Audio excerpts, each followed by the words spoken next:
Vamos aqui primeiro, meus irmãos, nos ater a alguns detalhes, né? Olha só, Paulo estava escrevendo para uma igreja, que é a igreja de Corinto. E o que aconteceu com essa igreja? Ela perdeu o foco, tá? Ela perdeu o foco. Como assim ela perdeu o foco? Em vez dela olhar para cima, olhar para Deus. E em vez dela olhar para os lados, que é para o próximo, para o irmão, ela estava olhando para quem? Ela estava olhando para dentro dela mesma. Então, os irmãos estavam olhando muito para dentro de si próprios. E Jesus, ele ensinou que um dos resumos, né, da lei inclui o foco de amar a Deus, né, e amar os outros, lá em Mateus 22, versículo 35 a 40, que é focar em Deus e focar no próximo. Então, se a igreja não está focada em Jesus, e se não estiver focada no próximo, por isso esse tema, né, que a gente estava vendo aqui no domingo à noite, a gente deve permanecer em Jesus, deve permanecer na palavra e deve permanecer no amor. Então, eles perderam esse foco, né? Ele não estava permanecendo nesse amor. E ao explicar o que é o amor, o Paulo vai fazer o quê? Ele vai tentar ajudar a igreja a recuperar a visão espiritual. Vai tentar recuperar o foco. O foco tinha sido perdido. É muito fácil perder o foco. Então, ele tinha sido perdido completamente, por isso tantos os problemas. E aí vai passar o remédio. Qual que é o remédio? Bom, o remédio é o amor. Aí, através dele, a igreja poderia recuperar o foco, né? A igreja tinha todos os dons, isso é explicado no capítulo 1, o apóstolo Paulo fala isso, olha, nenhum dom vos falta. Se você pensar que era uma igreja que se juntar os dons que está lá em Romanos, os dons de Efésios e os dons aqui de 1 Coríntios, Paulo está dizendo assim, olha, não tem nenhum dom que falta para vocês. Vocês, Deus abençoou e vocês têm todos os dons, né? Só que usava de forma egoísta, né? Chamando atenção para eles próprios, em vez de glorificar a Deus e ser uma bênção na vida dos outros irmãos. E isso é recorrente. Dentro de uma igreja, isso aí não é uma coisa anormal, pelo contrário, é uma coisa comum. Uma igreja como a nossa, eu vejo que há muitas bênçãos de Deus sobre ela, a mão de Deus está sempre cuidando dessa igreja, há bênçãos maravilhosas, né?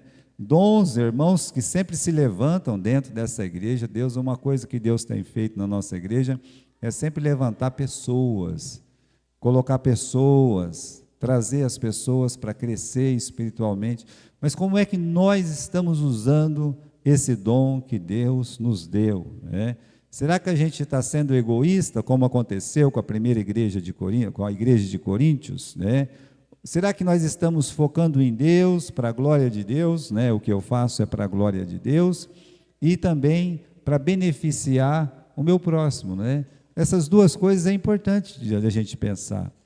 O que eu faço? Glorifica a Deus, abençoa o próximo.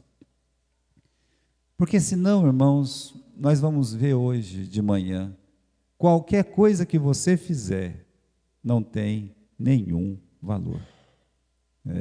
E Deus quer que você tenha valor, porque Ele já te valorizou.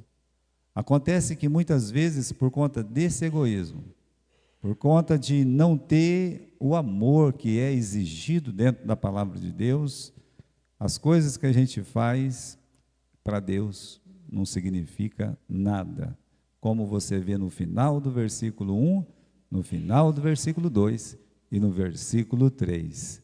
Sem amor, nós não somos absolutamente nada, nada mesmo. Como eu disse, é muito fácil, né, perder o foco. É só usar o que você tem de forma egoísta. Muito, sabe, a pessoa, ela não está trabalhando. Às vezes a pessoa trabalha na igreja, mas ela não está trabalhando na igreja. Ela está trabalhando para ela, sabe? Ela não está preocupada com a casa de Deus, ela está preocupada com ela. E quando isso acontece, meus irmãos, essa pessoa já perdeu o foco, né? Pô, como é que isso é possível? Veja bem, né? a pessoa começa a pensar: ah, ninguém me aprecia, eu não sou reconhecido, eu faço as coisas aqui dentro, ninguém reconhece, é só eu aqui que sou desprezado nessa igreja. Geralmente não é isso que a pessoa fala. A pessoa fala assim: a minha família é desprezada, né? Então, vamos começar a trabalhar, né, para chamar, a pessoa começa a trabalhar para chamar a atenção para si mesmo, né? E aí tem um sentimento que se cria dentro dela, que é aquele sentimento de que eu sou imprescindível. Então, eu estou trabalhando aqui, e quando eu parar de trabalhar, o que vai acontecer? Isso aqui vai acabar, essa igreja vai acabar, né? É claro que a gente não tem uma pessoa aqui na nossa igreja assim, não estou dizendo que nós temos essa pessoa, né? Eu estou dizendo que esse é o pensamento de quem? É o pensamento de quem já perdeu o foco. Eu acredito, meus irmãos, que a pessoa que poderia assim, olhar na nossa igreja e dizer assim: ah, a minha presença é imprescindível. Me lembro das primeiras vezes que eu vim aqui nessa igreja, né? Essa igreja, ela, para começar, nem abrir essa porta, não abria, era uma luta. Essa porta era um problema para abrir essa porta, né? Mas não era essa porta, era uma outra porta. Uma pessoa muito antiga na igreja vai lembrar, né? E para não dizer que não tinha nada aqui dentro, tinha a Armando Borracheiro ali com a mãe dela, Dona Maria, né? O seu José ali embaixo com a irmã Nair. Isso num domingo à noite para ter muitas pessoas aqui dentro da igreja. E mais a vizinha da Mariazinha, que era uma menininha, né? Ela vinha também. Então, nós provavelmente, num bom domingo à noite, ou num sábado à noite, como era o culto naquele dia, era o forte era o sábado, né? Teria aqui, meus irmãos, quando eu cheguei aqui, em 1996, 5, 6 pessoas. O banheiro não funcionava, nada funcionava. O que nós tínhamos aqui era uma missionária. Era uma mulher de Deus, uma mulher de visão, que veio, começou a trabalhar, trabalhou incansavelmente, né? E Deus foi abençoando aquele trabalho. Eu, na verdade, vim aqui depois com mais... cheguei em 2002 para ficar junto com ela de uma vez, né? Quando eu me mudei de Ourinhos para cá. Mas aquele começo, muitas pessoas não vão se lembrar, que é o começo dela, quando ela chegou aqui em 94, e eu resolvi ajudar em 96, e ajudei de 96 até o ano 2000. Não tinha pastor, não tinha nada. Uma pessoa dessa, para assumir um trabalho desse, a gente chegava aqui, não tinha casa aqui, não tinha, ia ter algumas casas lá embaixo, né, onde a irmã Dirce mora, né, a irmã Dirce sabe disso, né? E aí, para chegar na casa da irmã Dirce, não tinha nem rua quase direita, era só trio. Não sei se a irmã, né, irmã Dirce? Saía de trio assim, sabe? Um trio ligava certinho lá para a casa dela lá, né? Tudo era chão, tudo, né? E eu me lembro, né, da Mariazinha, sabe? Assim, eu vinha na quarta-feira para ficar com ela, fazer visita, ela descendo, casa por casa, trabalhando valentemente, né? E quando chegava a noite para fazer o culto aqui, acendia a luz e o ladrão não tinha roubado todos os fios. Sei lá quantas vezes eles roubaram os fios dessa igreja e a gente não tinha nem dinheiro. Como a gente não tinha dinheiro para comprar o fio, ia ali no bar e comprava vela e por muito tempo fazia culto de vela. Então, irmãos, a Mariazinha, ela podia dizer assim: quando eu sair dessa igreja, eu vou ser imprescindível. Sabe? Imprescindível. Mas ela está mais para lá do que para cá. Está mais para São José do que aqui em Marília. E a obra, ela continuou. Ela seria a única pessoa que eu podia dizer assim: olha, né? Porque eu não, eu já cheguei aqui, meus irmãos, em 2002. O nosso tempo, um tempo de um pastor na igreja, não é muito, ele é um prazo curto. Mas eu digo para vocês, né, que quando se perde o foco, a gente começa a pensar assim: ninguém me aprecia, não sou reconhecido, né, eu sou o melhor, E aí então a gente começa numa competição. Na verdade, nós não servimos a Deus, nós competimos. A pessoa começa a competir. Se ela é professora ou professor, começa a querer competir com o do lado. Se ela é uma pessoa que canta aqui na frente, ou no coral, ou toca, vai começar a competir com o outro que faz a mesma coisa. Não que ela fala que ela está competindo, mas ela está sempre achando que ela é melhor e que se ela não tiver, não tem valor, nada tem valor. E é muito interessante isso, porque quando essa pessoa ela descobre que as pessoas, né, da igreja não estão dando muita importância para esse pensamento dela, a tendência é ela se afastar e ir embora. Por quê? Porque, na verdade, ela não trabalhou por amor. Porque uma pessoa com amor, uma mãe, quando começa a cuidar de um filho, ela tem que ter muito amor para cuidar daquele filho. Muito amor mesmo. É uma criança que não vai dizer obrigado. É uma criança que vai fazer birra contra a vontade dela. É uma criança que só vai dar trabalho e despesa, mas ela ama, ela fica, ela não fala, vou fechar essa porta, eu vou voltar só semana que vem. Não, ela vai ficar ali. Por que ela fica ali? Com uma criança tão teimosa, com uma criança tão difícil. Sabe por que ela fica? Porque ela tem sentimento de amor. Essa é a palavra. Então, o amor, ele é o remédio para esses problemas aqui do foco, né? De repente, o foco é a pessoa, não é Deus e nem os outros. Agora, cristianismo verdadeiro é glorificar a Deus e ser bênção na vida do outro. Isso é cristianismo verdadeiro. Nós temos, com a graça de Deus, muitas pessoas trabalhando domingo de manhã. Não é uma pessoa. Eu acho mesmo difícil que uma igreja consiga concentrar a maioria dos membros deles num culto e poder fazer com que tanta gente trabalhe ao mesmo tempo. E pela graça de Deus, essa igreja tem alcançado esse alvo nessa escola dominical. E veja só, irmãos, quando isso acontece, é uma bênção tão grande, porque Deus sabe, né, é Ele que pediu para que houvesse essa comunhão, essa convivência, esse trabalho. Aí vem você já tem um monte de problema durante a semana, a pessoa trabalha, vem cansado, mas ele chega, ou ele está fazendo alguma coisa lá dentro, ou ele está se preparando com as crianças, ou ele está buscando criança, ou ele está lá, né, dirigindo aquele carro. Existe um comprometimento maravilhoso.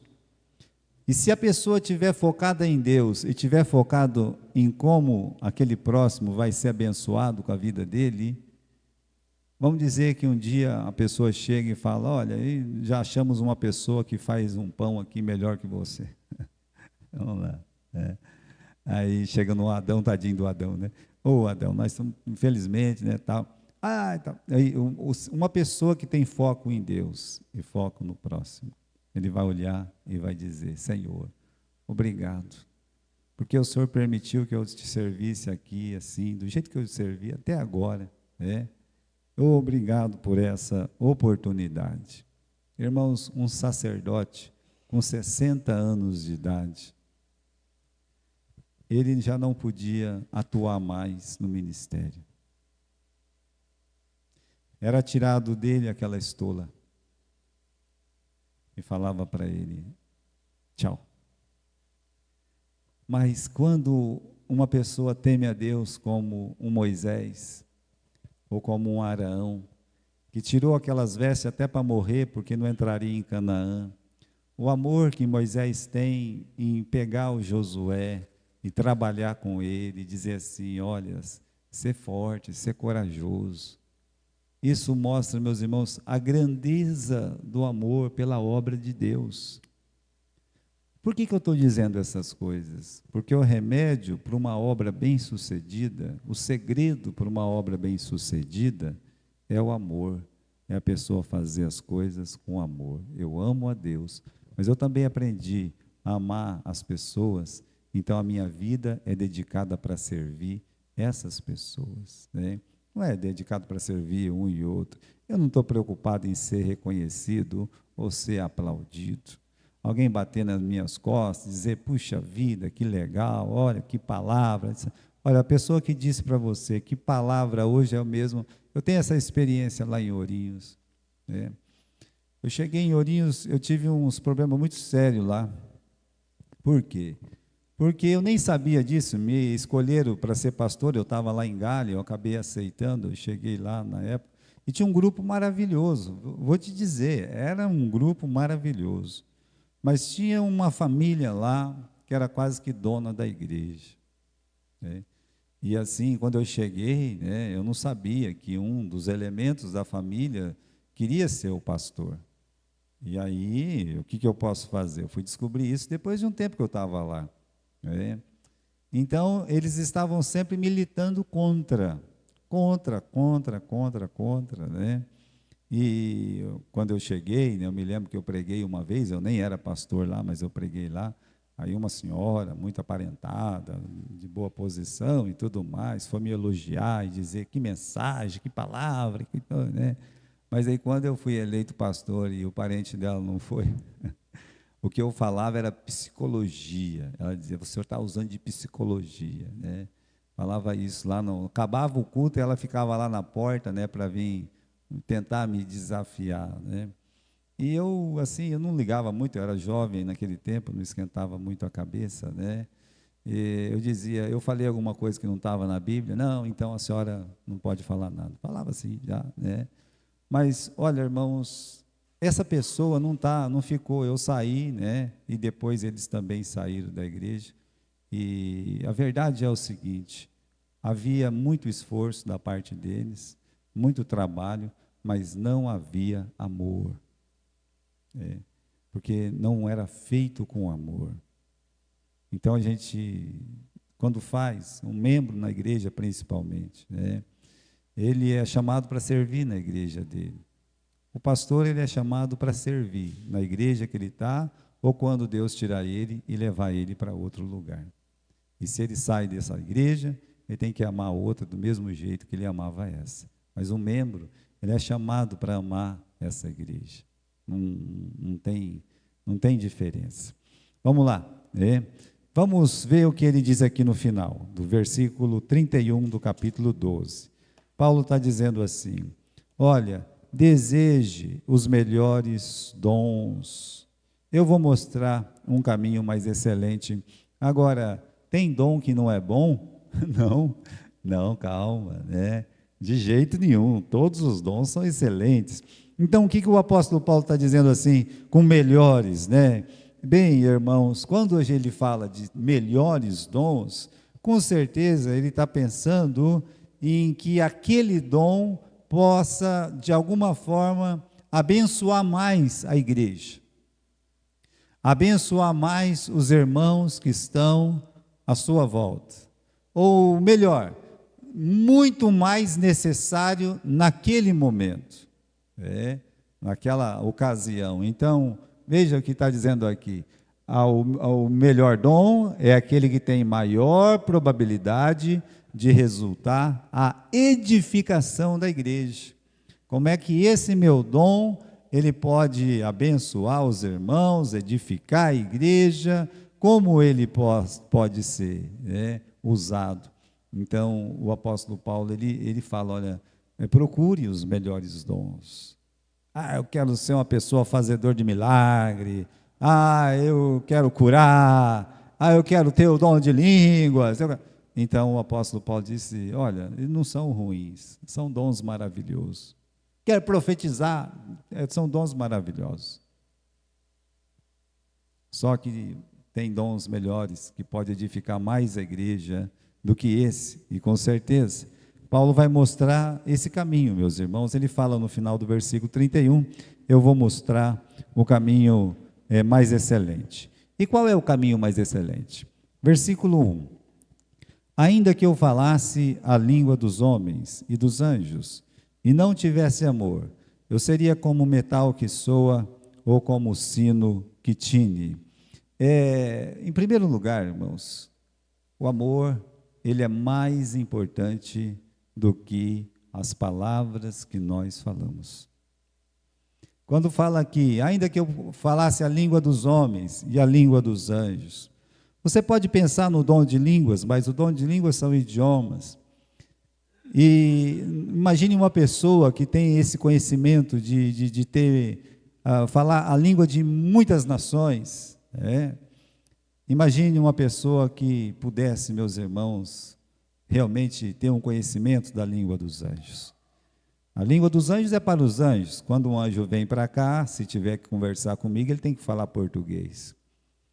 Se ele tiver que conversar lá nos Estados Unidos, ele vai ter que falar inglês. O que ele não pode falar é angês, porque se ele falar angês, eu não vou entender. Não é verdade? Então, todos os anjos que vieram para cá falaram e as pessoas entenderam, porque falaram na língua daquelas pessoas. Então, o apóstolo Paulo está dizendo aqui, é de uma livre comunicação. Olha, é o dom da eloquência, é o dom daquelas pessoas que dominam mesmo o dom da palavra. Algumas pessoas, eles têm isso. Eles têm o dom de dominar a arte da fala. Às vezes, com as suas palavras, eles comovem, a ponto de chorar, a ponto de sorrir, levanta as pessoas com uma grande disposição. E tem essas pessoas. Apolo, na Bíblia, era uma pessoa assim. Você pode encontrar, por exemplo, um Herodes. O Herodes, a Bíblia diz que quando ele falava e acabou de falar um discurso lindo, maravilhoso, alguém disse, é Deus falando, é Deus que está falando. Mas, se tivesse esse dom de tocar o coração dos homens, se tivesse o dom de mover os céus, com as minhas palavras, que os anjos pudessem olhar quando eu estivesse falando, tirar a atenção dos anjos, Olha, uma pessoa com um dom desse, imagine, imagine, um poder tão forte, não tem um dom que pode ser mais poderoso para mover ações e pessoas do que o dom da palavra, com certeza. Nós vivemos um ambiente, agora, esse tempo de internet, coisas assim, que cada vez mais aparecem esses grandes oradores, pessoas que falam bem, pessoas que falam bonito, depende do entoamento da voz, aquela voz, sabe? Imagine, uma das coisas que impressiona no Billy Graham, quando ele está pregando, mesmo em inglês, ainda que eu não conheço a língua inglesa, você vê o entoamento e também, irmãos, o tom da voz dele, existe um poder, sabe, de persuasão, sabe, que Deus deu para ele, aquele dom. Só que ele usou de uma forma maravilhosa para pregar a palavra de Deus. É esse que o apóstolo Paulo está falando. Você, olha, se eu tivesse o dom dessas palavras, se eu falasse a língua dos homens, se eu falasse a língua dos anjos, aí ele diz o seguinte, se eu não tivesse amor, eu seria como um sino que tine, é isso, eu seria como um metal que soa, um sino que tine, ou seja, é barulho, sabe? É barulho. Conversa sem amor não passa de barulho. Eu estava dizendo na igreja ontem, do tambor, quando eu tocava na banda tinha o bumbo lá, aquele pessoal, bumbo, mas tinha um instrumento bem grande, mas era enorme assim, a gente chamava ele de treme-terra, a pessoa fazia assim, bum, tremia a terra mesmo, ele era um treme-terra. Imagine aquilo, meus irmãos, quando você abre, não tem nada dentro. O bumbo não tem nada dentro. O sino, você toca ele, pam, dá um barulhão assim, ele vai, depois ele acaba, some, é só isso. Não tem mais nada. Então, muitas pessoas são assim. Vai ser um bumbo, vai ser apenas um metal que soa, um sino que tine. Sabe por quê? Porque não tem amor. Porque falta amor. Porque o que ele está falando é sem amor. Não tem amor pelas almas. Não tem aquela compaixão pelas almas. Na verdade, ele fala porque ele tem aquele poder de persuasão. Imagine o Billy Graham, se ele com aquele poder de persuasão. Pastor João disse que foi em 1960, ouvi ele lá no Maracanã, com mais de 200 mil pessoas no estádio do Maracanã em 1960, e o pastor João disse que quando ele falava, as lágrimas corriam nos olhos. Só que tem uma coisa do Billy Graham, ele fez sempre para Deus, com muito amor. Havia uma paixão dele pelas almas. Por muitas vezes ele foi convencido ou desanimado, seja da própria igreja que ele pertencia lá nos Estados Unidos, a primeira igreja batista de Dallas. Ele realmente ele foi desanimado, criticado pelo jeito que ele estava trabalhando, sabe? Mas ele nunca parou. Ele nunca parou. Ele morreu pregando a palavra de Deus. Por quê? Porque ele fez com amor. Então, o problema não é o dom da língua. Ainda que eu falasse a língua dos homens e dos anjos, o problema é quando não há amor. Aí vem uma segunda rota, né? Ele disse, ainda que eu, no versículo 2, né, está falando dele próprio, ainda que tivesse o dom da profecia, conhecesse todos os mistérios, todo o conhecimento, ainda que tivesse toda a fé, de maneira tal que transportasse os montes e não tivesse amor, eu não seria nada, nada, nada, nada. Então, o amor não é mais importante apenas do que as palavras que nós falamos, o amor é mais importante do que, pode pular aí, Felipe, para as pessoas verem, né? Que as maravilhas, desculpe, Natan, que as maravilhas que nós desfrutamos. Que maravilhas? Profecias, mistérios, conhecimento, que mais? Transportar montes. Imagine possuir tais dons, querer ser um profeta como Isaías, como Jeremias, poder olhar para as pessoas e dizer, assim diz o Senhor. Aquela autoridade que vem de Deus, sabe? O profeta, ele recebe uma autoridade que vem de Deus. Assim diz o Senhor, poder. Então o apóstolo Paulo está dizendo assim, já pensou ter esse dom que Deus vai falar com você e você poder olhar para a pessoa e dizer, assim diz o Senhor, né? Eu tenho uma palavra nova para você. É uma coisa maravilhosa, né? Que os profetas experimentavam no Velho Testamento. Ainda que eu tivesse o dom dos mistérios, meus irmãos, esse é o dom do Daniel, tão precioso. Quando todos os sábios da Babilônia, todos aqueles homens realmente com grandes conhecimentos, mas reveladores de mistérios na Babilônia, eles não conseguiam chegar no nível de revelação de mistérios que tinha o profeta Daniel. É um dom que Deus deu para ele. Imagine, a grande árvore, ele decifrou aquele dom da grande árvore. Quando aquela mão apareceu e escreveu lá naquela parede, ele fez o quê? Todos foram lá e não conseguiram ler. Era só ler 4 letras, Mene, Mene, Tekel, Ufarsim. Olha, quando o mistério é apenas 4 letras, desafiou toda a sabedoria do mundo, toda a sabedoria do mundo foi desafiada. E quando tinha um mistério que ele não conseguia entender, como o da grande árvore, eu digo que ele orava a Deus, ele clamava a Deus. O mistério da estátua, ele desvendou. Então, irmãos, é uma revelação de mistério que somente o Daniel na Bíblia mesmo tinha. Como ele tinha, nenhum outro teve. Mas quando a Bíblia fala de conhecimento, eu sempre tento fazer a diferença de José e de Daniel. O Daniel é aquele homem que ele tinha um conhecimento grande de todos os mistérios. O José, ele poderia decifrar um sonho. E ele poderia revelar exatamente o que era um sonho. Só que Deus deu um dom diferente para José, que era do conhecimento. Então, o que isso significa? Que ele podia revelar o sonho e dar uma solução prática para o sonho, como aconteceu com as vacas gordas e as vacas magras. Você vê, irmãos, que em momento assim único, por amor e compaixão a Nabucodonosor, o Daniel disse: olha, se arrepende, se converte, dando uma solução para aquela revelação da árvore podada. Acontece que o José não era assim. O José realmente ele era prático.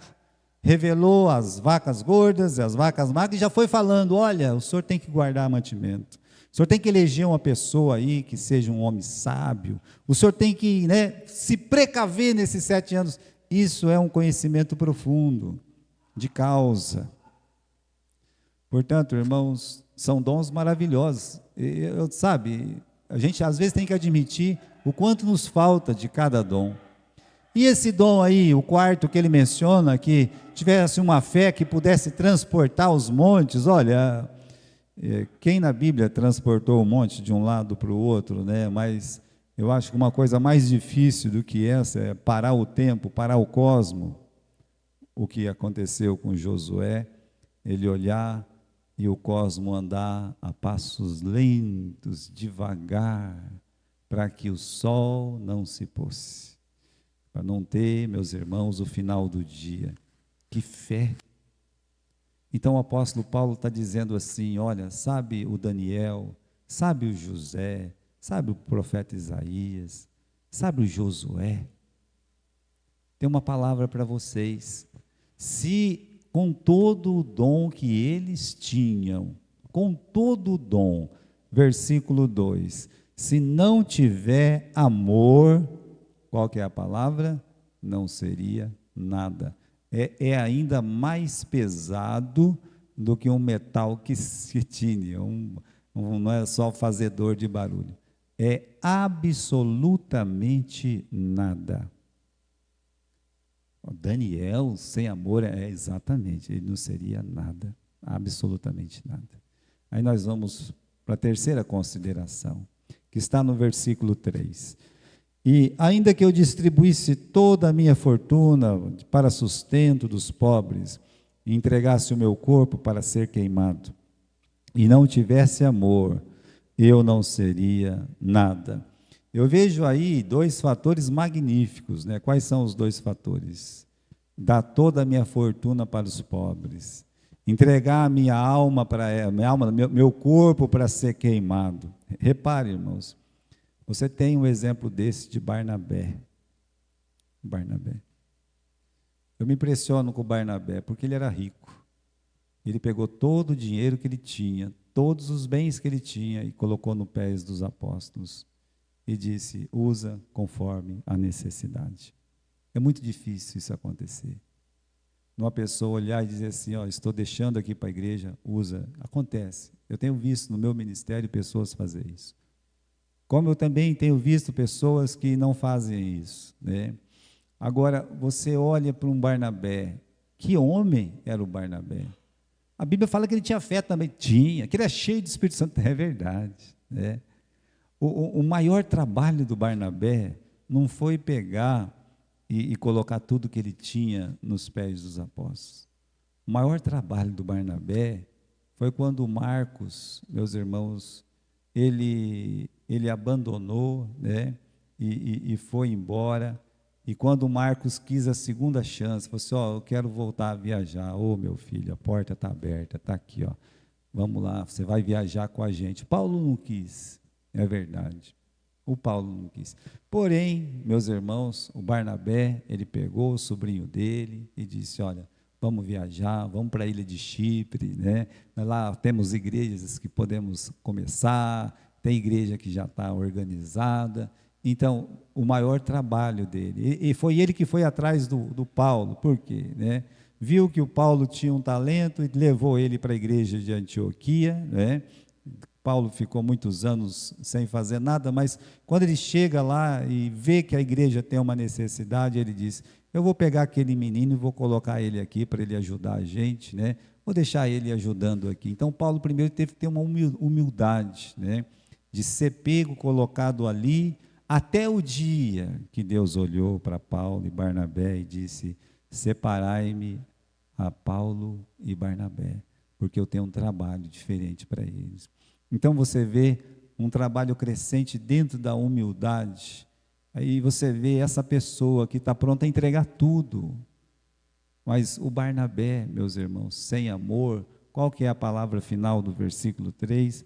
Vamos dizer que ele estivesse fazendo por ele mesmo, nada disso aproveitaria, não teria proveito nenhum, não tinha proveito para ele, talvez até o reino seria beneficiado de alguma forma, mas ele próprio, Deus ia falar assim: você já recebeu os seus louros, por quê? Porque você fez para se aparecer, você fez em modo competição, aquilo que a gente falou agora no começo, né?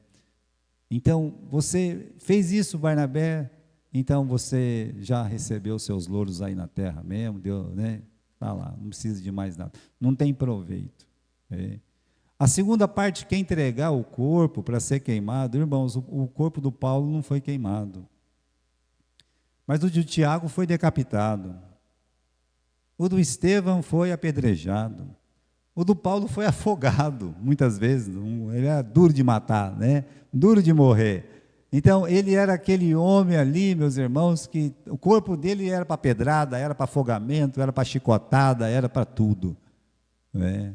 Porque queimado a pessoa vai lá, queima, morre e acabou. Não, Deus ficou anos pegando aquele corpo e batendo e machucando, sofrendo.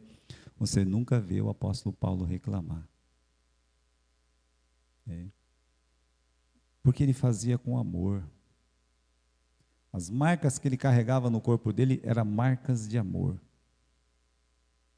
Ele disse: olha, eu sofro por dentro e por fora por conta das igrejas. Quando ele acaba a vida dele, ele está sozinho. Ele escreve dizendo que está sozinho. Ele diz: todos da Ásia me abandonaram, mas o Senhor esteve comigo. Então, irmãos, só uma pessoa que ama a obra, ele podia dizer assim: ó, quer saber? É só negar Jesus? Vou negar, porque está todo mundo aí. Não, ele diz: enfrentou a barra lá. É porque ele tinha amor, assim como Barnabé. Porque senão, que valor teria? Não teria nenhum valor.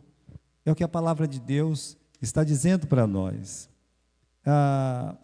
Pode pular esse dos aspirantes aí, Felipe. À noite eu vou estar tratando disso aí, para a gente não se estender muito, né?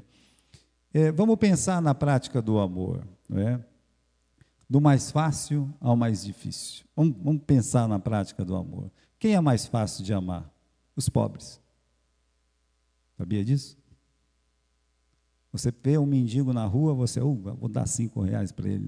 Não, vou dar 10. Né? Dá lá. Né?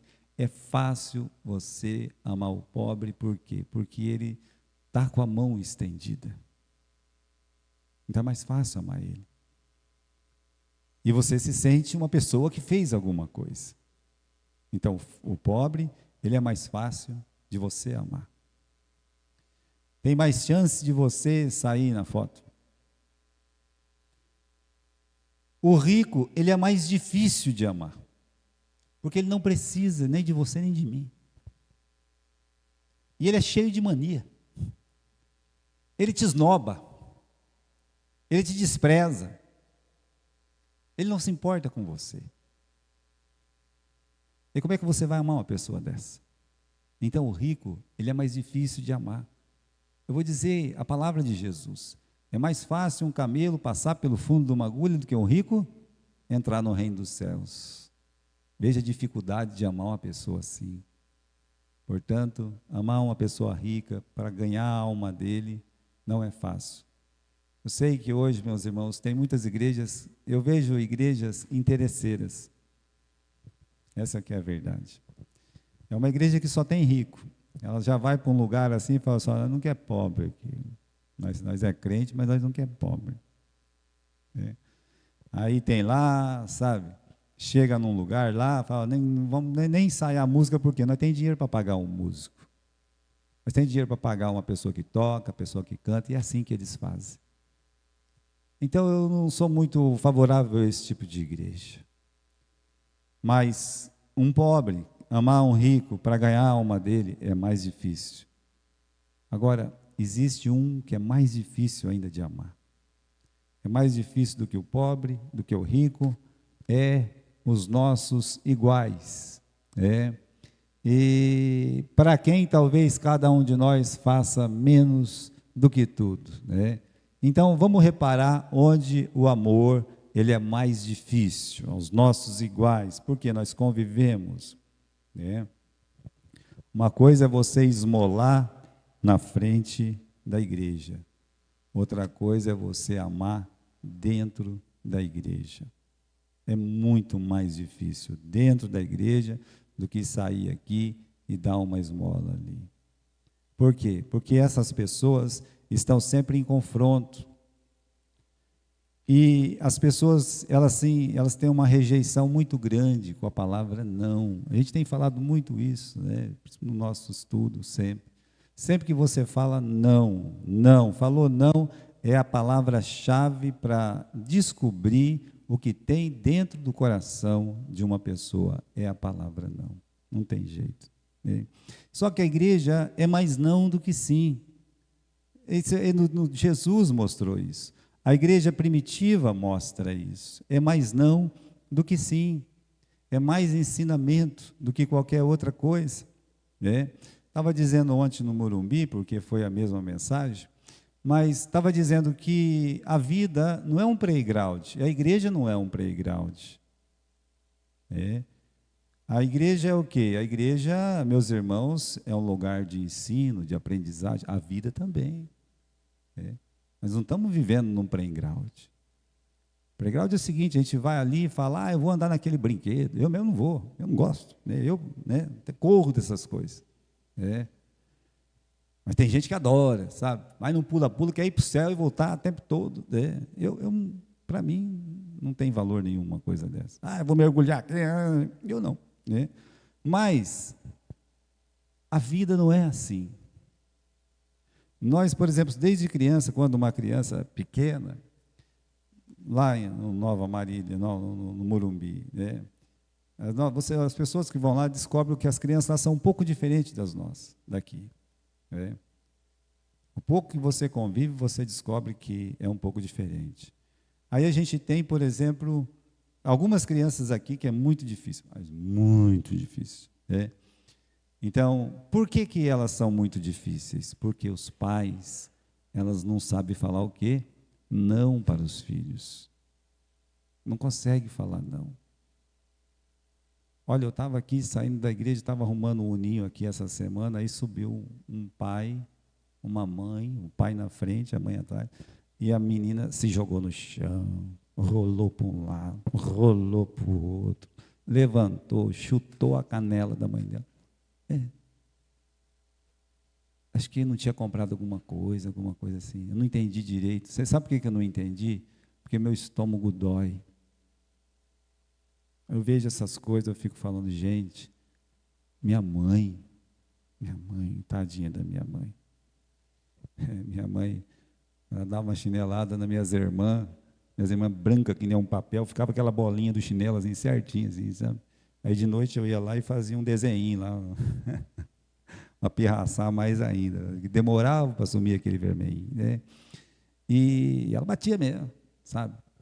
Uma vez a gente estava brincando, todo mundo lá no quintal, não era para brincar no quintal, Eu já tinha dito, se eu chegar, vai todo mundo apanhar. Naquele tempo, o fio de ferro, ele tirava o fio do ferro. Só os mais velhos sabem disso. Eu tenho um lá em casa até hoje, Puxa assim, e fica aquele fio, e ela pegava aquele fio e pá, E eu já tinha vazado, já tinha sumido, Só de noite que eu apareci em casa.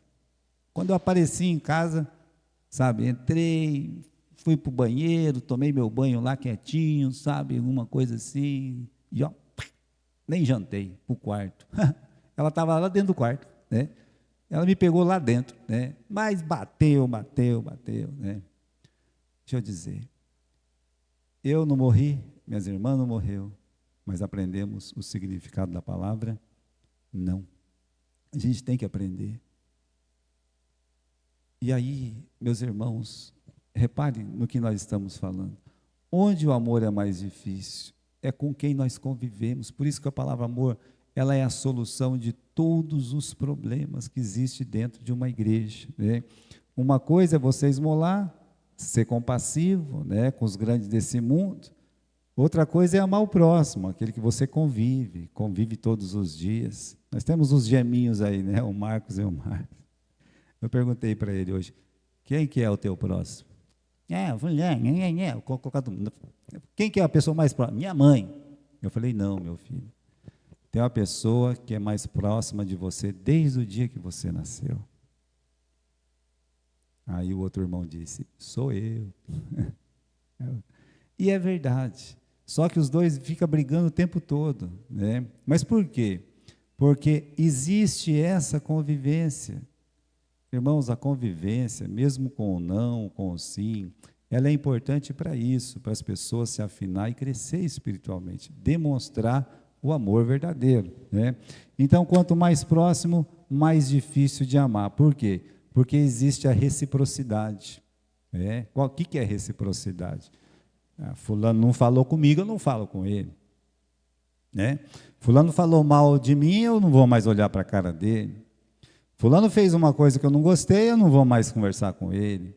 Ou seja, já traz aquela mágoa, reciprocidade, ou seja, olho por olho, dente por dente. Né? Quando, na verdade, meus irmãos, quando há amor, essas coisas não funcionam. Né? Você vai ter que andar 1 quilômetro. Ô, meu amigo, eu precisar, eu ando 2. Né? 2. Se for para honra e glória de Deus, eu ando 2 com você. Me dá essa camisa. Ó, tá, tem, pode levar, não tem problema. Então, você vai descobrir isso. Quanto mais próximo, mais difícil de amar. E eu queria terminar com o versículo 4 e 5 aqui, por quê? Porque fala que o amor é sofredor, é benigno, não é invejoso, não se trata com leviandade, não se engrandece, né, não se ensoberbece, não se porta com indecência, não busca seus interesses, não se irrita e não suspeita do mal. Tá? Nós não vamos entrar em tantos detalhes aqui, né? Nós não vamos terminar esse capítulo hoje, mas eu quero falar no veneno. Tá? Pensemos no veneno anti-amor. Esse veneno é o que mata o amor. Né? Então, o amor é que mata todos os problemas da igreja, como nós vimos a princípio, né? No começo. E agora, esse veneno, ele mata o amor. Veja só, né? O que significa o amor não é invejoso? Significa que existe o amor em competição com os outros, aquilo que falamos a princípio, né? Sempre que você realizar uma obra, encontrará outros fazendo o mesmo tipo de trabalho e provavelmente melhor. Vai encontrar uma pessoa que vai fazer melhor que você. Só que a gente entra naquele assunto que nós começamos, ou seja, às vezes a pessoa não está servindo a Deus porque ama a Deus, porque ama a igreja. É preciso amar a Deus e a própria igreja.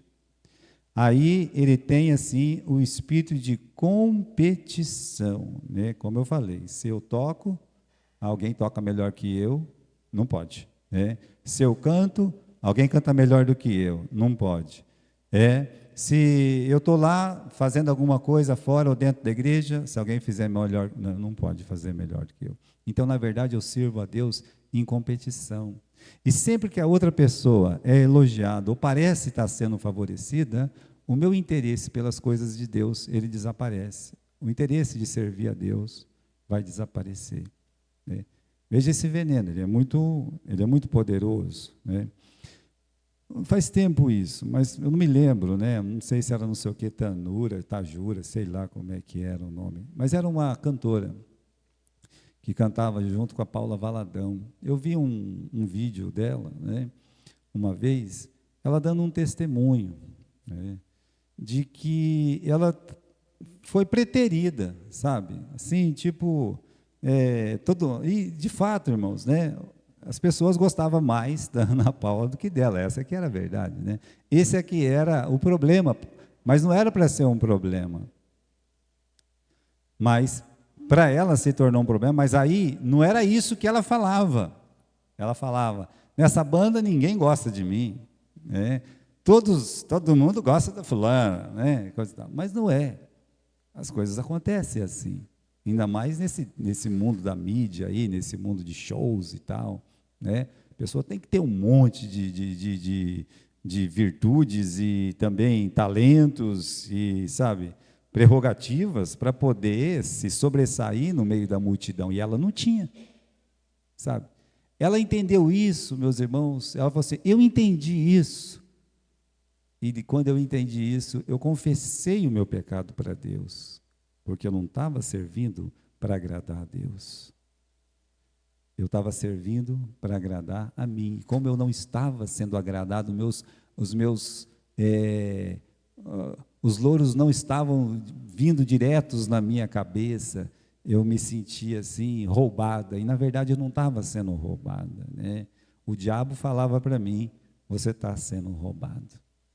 Veja que interessante. Esses dias o Hudson, a Renata estava em casa, eu estava vendo uma reportagem daquele que apresentava a Praça é Nossa. Eu esqueci o nome dele agora, tá, irmãos? Eu esqueci o nome dele. Como é que chama? Carlos Alberto da Nóbrega. Obrigado, irmão Renato. Né? É comprido, é 2 horas. Ele dando um testemunho de como ele conheceu o Silvio Santos. E como os dois eram irmãos, e como o pai dele cuidava do Silvio Santos. Uma coisa que o Silvio Santos sempre reconhecia. Mas aí, o que aconteceu? O Silvio Santos cresceu mais que o pai dele. O Silvio Santos cresceu mais do que ele. E aí as pessoas começavam a falar: ó, fulano está roubando o seu pai. O fulano está te roubando. Ele não falou nada. Se afastou, sumiu para o Rio de Janeiro e tal, largou o Silvio Santos, né? Passou alguns problemas lá. E foi o próprio Silvio Santos que trouxe ele de volta. Mas eu gostei do testemunho dele porque ele usou essa palavra aqui, ó, né? Ele disse o seguinte, ele falou: olha, eu estava errado. Por que você estava errado, Carlos? Né? Eu estava errado porque eu fui envenenado contra uma pessoa que nunca fez mal para mim. Na verdade, ele tinha feito bem para mim. Como me contratou depois de novo. Né? Eu não sabia, mas o único programa que o Silvio Santos foi, sem ser o dele, foi justamente desse Carlos Alberto. Não, a primeira vez que foi apresentado no SBT, o Silvio Santos foi e disse: hoje você não vai fazer esse programa, eu vou fazer. Eu vou fazer a pergunta para mim e eu respondo, você fica quieto. Né? Aí o Silvio Santos conta essa história de como o pai dele ajudou. A gratidão do Silvio Santos pelo pai dele. Ele disse: eu não tenho tempo para ficar aqui. Eu estou aqui de tanto que eu amo você, né? De que eu considero você. Você nunca mais vai me ver aqui. Né?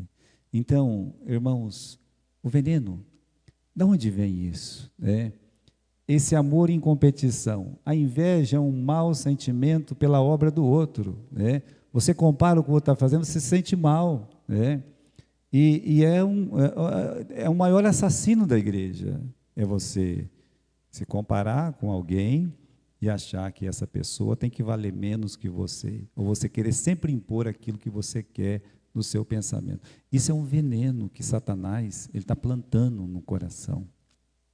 É isso que faz, é por isso que o autor de Hebreus ele diz: essa raiz de amargura brota como? Essa raiz de amargura brota quando você vai se achando melhor, que todas as suas reivindicações têm que ser atendidas, que aquela pessoa está contra você, e na verdade não, a igreja está correndo o processo normal, o processo comum dela, normal, não tem nada de assim, anormal acontecendo, mas dentro de você tem um monstro sendo construído pelo Satanás, pelo diabo, que realmente tende a destruir.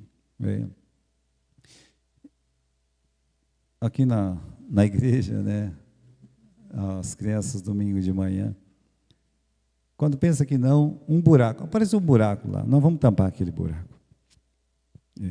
Apareceu um buraco lá. Eu digo: olha, Nora, esse buraco aqui. A Nora disse: pastor, é porque nós estamos trabalhando. Isso aqui é mais uma provação. Eu não tinha pensado assim, né? Nem, mas aí você vê a visão de um irmão da igreja que olha e diz: o senhor está preparado para toda a oposição que o diabo tem que fazer contra, para essa igreja não funcionar, para essa escola bíblica não funcionar.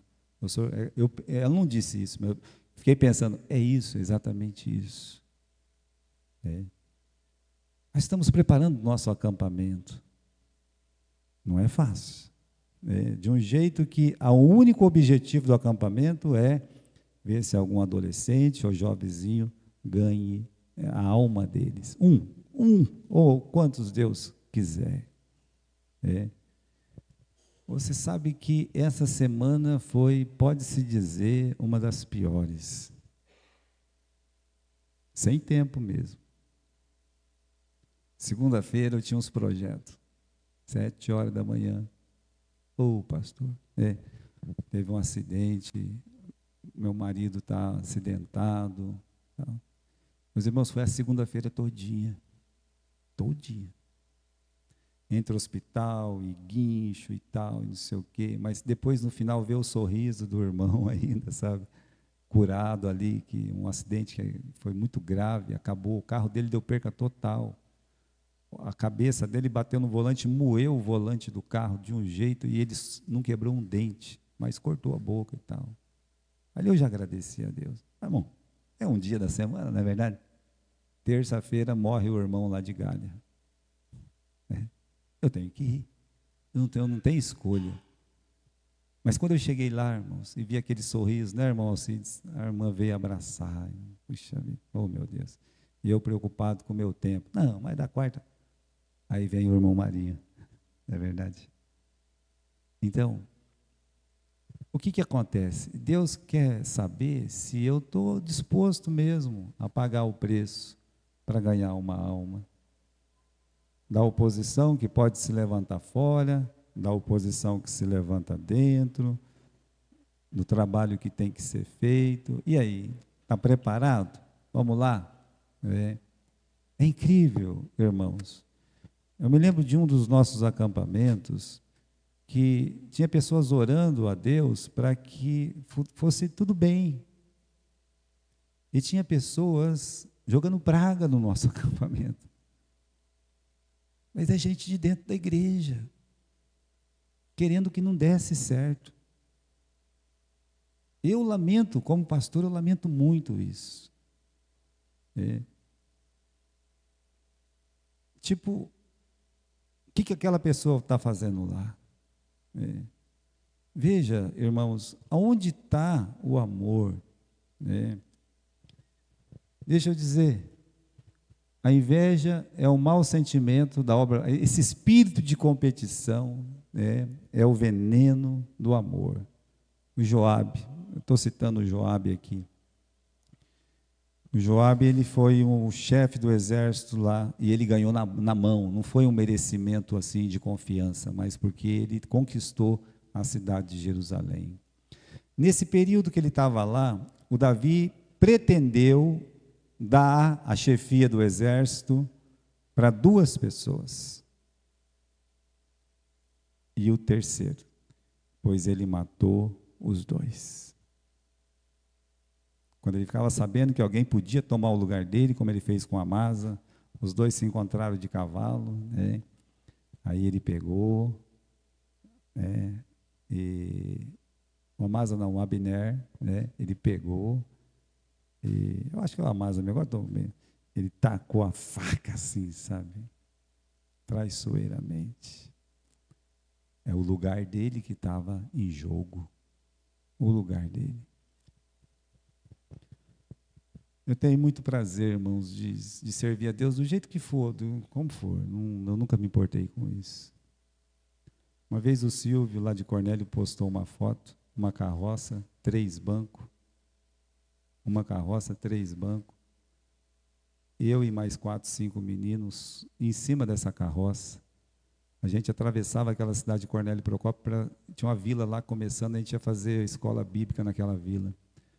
4 pessoas se converteram e se batizaram. Pelo menos 3 delas estão fiéis a Deus até hoje. Uma já morreu desviado. E eu fiquei pensando naquela foto, né? Sabe por quê? A gente não via a hora da carroça chegar para pegar os bancos e levar para a gente poder fazer a escola bíblica sábado à tarde. Eu estava pensando esses dias, né? Puxa vida, Deus deu aqui esse Morumbi. Olha, que coisa maravilhosa, ter um espaço, ter um templo.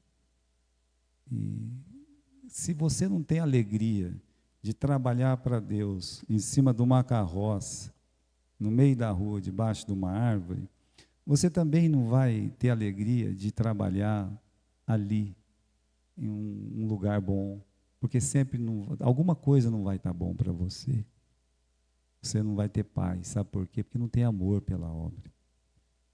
Quando a gente começa a olhar para o que o outro está fazendo, estou me sentindo lesado, estou me sentindo desprezado, estou me sentindo preterido. Esse é o veneno, é o que nós estamos falando. Pense no veneno anti-amor. O remédio, o amor, ele não se ufana, nem se ensoberbece. Coloca um esparadrapo na tua boca, para nunca você falar o que você já fez. Coloca lá o esparadrapo. Tem aquele sentimento de João Batista. Ei, aquele que o senhor estava lá no Jordão, ele está batizando mais que você. Isso é a semente do Satanás mesmo, do demônio, sabe lá o que é isso? Instigando o Batista contra o seu Senhor, que é Jesus. A gente fica triste, né? Como está todo mundo indo para lá e está todo mundo me deixando, me abandonando, né? A pessoa pode ter esse sentimento de tristeza.